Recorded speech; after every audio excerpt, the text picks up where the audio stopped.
ఏలూరు జిల్లా జంగారెడ్డిగూడెం పలు ప్రాంతాలలో భారీగా వర్షపు నీరు చేరింది. శేషాద్రి నగర్లో వర్షపు నీరు ఎక్కడికక్కడ నిలిచిపోయింది. దీంతో కాలనీ వాసులు తీవ్ర ఇబ్బందులు ఎదుర్కొంటున్నారు.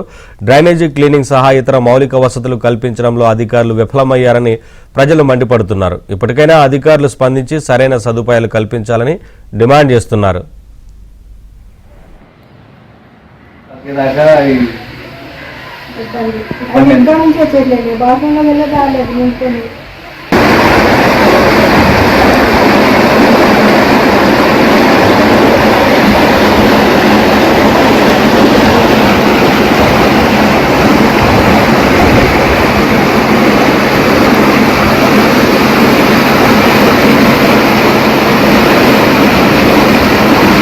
నీళ్ళు వెళ్ళిపోయినాయండి.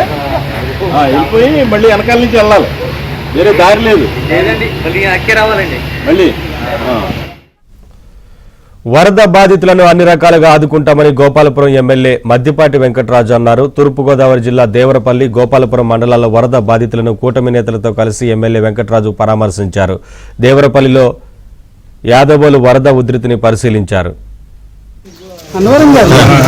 కాలనీ పెట్టేకూడదు యాప్లు కానీ ముందు భోజన ఏర్పాట్లు చేశారు, బంగారంగా చేశారు, భోజన ఏర్పాట్లు చేశారు.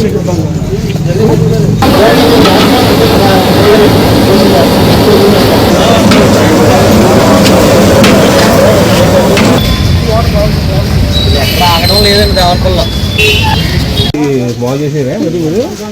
అనవరం కాదు, ఆ కాలనీ పెట్టేకూడదు యాప్లు కానీ ముందు భోజన ఏర్పాట్లు చేశారు, బంగారంగా చేశారు, భోజన ఏర్పాట్లు చేశారు.